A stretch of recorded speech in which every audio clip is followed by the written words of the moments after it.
আসসালামু আলাইকুম।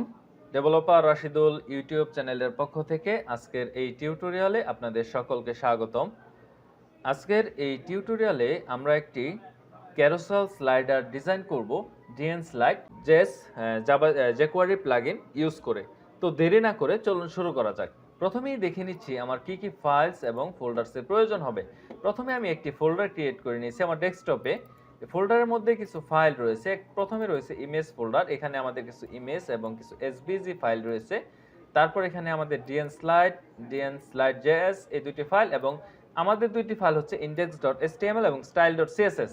dnSlide এবং dnSlide.js এই দুইটি ফাইল হচ্ছে আপনার jQuery প্লাগইনসের ফাইল। প্রথমে আমি দেখে নেব ওই প্লাগইনসের ফাইল দুটি আমরা কিভাবে সংগ্রহ করতে পারি। তো আমি আমার গুগলে প্রবেশ করে এখানে আমি dnSlide GitHub লিখে সার্চ করলে প্রথমে যে ওয়েবসাইটটি আসবে সেই ওয়েবসাইটে আমি প্রবেশ করব। এখান থেকে আমি এইখানে আমি যাচ্ছি। তো এখানে যাওয়ার পর এখানে আপনারা দেখতে পারবেন CSS এবং JS ফাইল রয়েছে। এখান থেকে আপনারা এই ফাইলগুলোকে ডাউনলোড করে নেবেন। জাস্ট এখান থেকে ওপেন করে এখান থেকে ডাউনলোড বাটনে ক্লিক করলেই ডাউনলোড হয়ে যাবে। তো আমি আর দেখাবো না, অলরেডি আমি এগুলো ডাউনলোড করে রেখেছি, তাই আমার এগুলো ডাউনলোড করার প্রয়োজন নেই। এরপর আমাদের প্রয়োজন হবে jQueryর যে CDN ফাইলটি রয়েছে, আমরা CDN ইউজ করব এক্ষেত্রে। jQueryর ফাইলটি নিয়ে আসার জন্য jQueryর যে CDN লাইব্রেরি আছে সেখান থেকে আমরা ফাইলটি নিয়ে নেব। তো আমি এডিটর ওপেন করতেছি। ওপেন করার পর HTML এর যে বেসিক স্ট্রাকচার সেটি নিয়ে আসব। HTML:5 ট্যাব প্রেস করতেছি। এখানে আপাতত আমরা ডেমো স্লাইড এটি রাখতেছি, বেশি কিছু দিব না। আমাদের এই প্রজেক্টের মধ্যে খুব বেশি একটা স্টাইলের প্রয়োজন হবে না। আমাদের প্রয়োজনীয় স্টাইল আমরা style.css করব। তো আমরা এটাকে লিংক করিয়ে নিচ্ছি। এখানে আমাদের তেমন কোনো স্টাইলের কাজ হবে না। আমাদের মোটামুটি সবগুলো স্টাইলই আমাদের যে dnSlides রয়েছে সেই dnSlide-এর মধ্যেই, এই CSS ফাইলের মধ্যেই করা রয়েছে। আমাদের আর এক্সট্রা করে কোনো স্টাইল করতে হবে না। তো আমাদের CSS ফাইলটিকে লিংক করিয়ে নিলাম। এখন আমাদের কাজ হচ্ছে আমাদের যে JS ফাইলটি রয়েছে সেই JS ফাইলটিকে লিংক করিয়ে নেওয়া, এবং আমাদের প্রয়োজন হবে jQueryর যে কোর প্লাগইনসটা রয়েছে সেই কোর প্লাগইনসের ফাইলটি। এটা আমরা CDN ইউজ করতেছি। এরপর আমরা একটি স্ক্রিপ্ট ট্যাগ নেব। স্ক্রিপ্ট ট্যাগের মধ্যে আমাদের যে jQuery প্লাগইনসটি রয়েছে সেই প্লাগইনসটিকে ইনস্টলেশন করে দিতে হবে।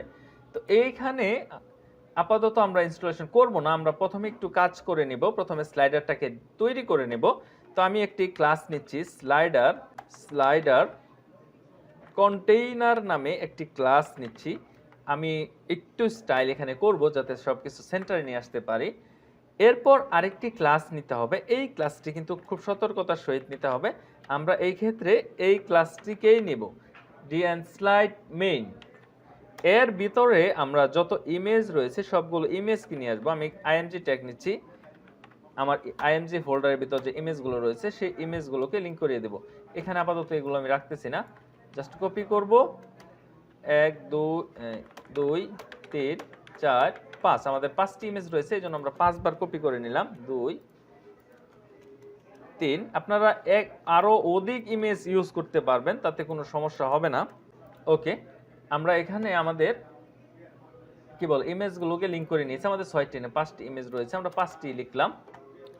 এরপর আমাদের কিছু কাজ রয়েছে স্ক্রিপ্টের মধ্যে। আমরা যদি ওদের যে মেইন ওয়েবসাইটটি রয়েছে সেখানে যাই, গিটহাবে যাওয়ার পর একটু স্ক্রল ডাউন করলে নিচের দিকে যখন আসবো তখন এখানে ইউজেস দেখাবে। জাস্ট আমরা এই অংশটুকু কপি করলেই হবে।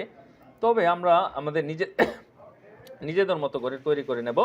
স্টার আমরা ফাংশন নেব, $, ফাংশন কি ফাংশন হবে। এখন আমাদের কাজ হবে আমাদের যে ক্লাসটি রয়েছে, অথবা আমরা এখান থেকে এই অংশটুকু কপি করব এবং পেস্ট করে দেব। এখান থেকে আমরা যে ক্লাসটিকে নিয়েছিলাম সেই ক্লাসটিকে জাস্ট এখানে বসিয়ে দেব। এইটুকুই আমাদের ক্লাস। অবশ্যই ডট দিতে হবে, ডট না দিলে কিন্তু হবে না। এখন আমি আমার ফাইলটিকে লাইভ সার্ভারে ওপেন করব। তো দেখতেই পাচ্ছেন আমার যে স্লাইডার সেই স্লাইডারটি অলরেডি ওপেন হয়ে গেছে এবং খুব সুন্দর আমার স্লাইডটি কাজ করতেছে। এখন আমরা যদি চাই যে অটো প্লে এনাবল করে দেব তাহলে সেটা করতে পারবো। এই যে এখান থেকে আমরা একটি সেকেন্ড ব্র্যাকেট দিয়ে নিচে নামিয়ে দেব।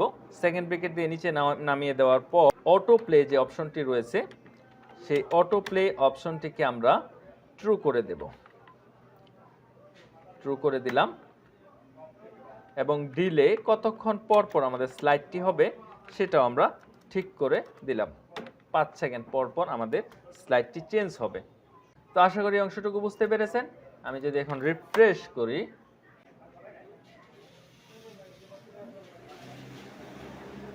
দেখতেই পাচ্ছেন এখানে অটো প্লে হচ্ছে, 5 সেকেন্ড পর পর অটো প্লে হচ্ছে। তো আমাদের যে মেইন সাইটটি ছিল সেখানে দেখা গেছে এটা মাঝখানে চলে এসেছিল। আমরা এই কাজটুকু করব। তো এই কাজটুকু করার জন্য জাস্ট এই স্লাইডার যে ফাইলটি রয়েছে এই ফাইলটিকে ক্লাসটিকে ধরবো। প্রথমে আমরা একটি কাজ করে নেব, সেটা হচ্ছে আমাদের যত মার্জিন এবং প্যাডিং রয়েছে সবগুলোকে 0 করে দেব। এটা খুব ইম্পর্টেন্ট প্র্যাকটিস। আমরা যখনই কোনো প্রজেক্ট করব তখন সর্বপ্রথম এখান থেকে আমরা মার্জিন এবং প্যাডিং এগুলো 0 করে নেব। তারপর আমরা কি করব, আমরা যে ক্লাসটিকে নিয়েছিলাম সেই ক্লাসটিকে ধরব। ক্লাসটিকে ধরার পর এর একটি হাইট দিয়ে দিচ্ছি, মিনিমাম হাইট আমরা হাইটই দিয়ে দিচ্ছি, প্রবলেম নেই। তারপর আমরা একটা উইথ দিয়ে দেবো, অবশ্যই 100% উইথ রাখতে চাচ্ছি।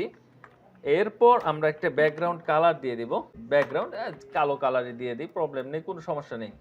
আমরা এখানে যাচ্ছি, দেখতেই পাচ্ছেন এখানে কালো কালার চলে এসেছে। আমাদের এইগুলোর আর কোনো প্রয়োজন নেই, এগুলোকে আমি ক্লোজ করে দিচ্ছি। তো স্লাইডারটি চলে এসেছে। এরপর আমরা কি করব, একে ডিসপ্লে করে দেব ফ্লেক্স,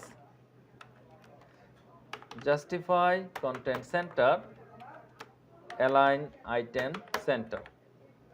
এখন আমি এটাকে বড় করে দিচ্ছি, কাজ করতেছে না। এখানে আমরা মিন হাইট ইউজ করে দিতে পারি। Justify content center, align item center. ও এখানে ডিসপ্লে ফ্লেক্স করতে হবে, আমরা ব্লক করেছি এই জন্যই কাজ করেনি। তো দেখতেই পাচ্ছেন আমার এখানে স্লাইডারটি একদম মাঝখানে চলে এসেছে। তো আজকের এই টিউটোরিয়াল আর আমি লং করব না, এই পর্যন্তই রেখে দিচ্ছি। আর এখানে আমাদের আর কোনো কাজের প্রয়োজনীয় নেই। তো সকলেই ভালো থাকবেন, পরবর্তী টিউটোরিয়াল দেখার আমন্ত্রণ জানিয়ে আজকের মতো এখানেই বিদায় নিচ্ছি। অবশ্যই আমি আমার সোর্স ফাইল আপনাদেরকে দিয়ে দেব, আপনারা ডাউনলোড করে কাজ করতে পারবেন। তো সকলে ভালো থাকবেন, ধন্যবাদ।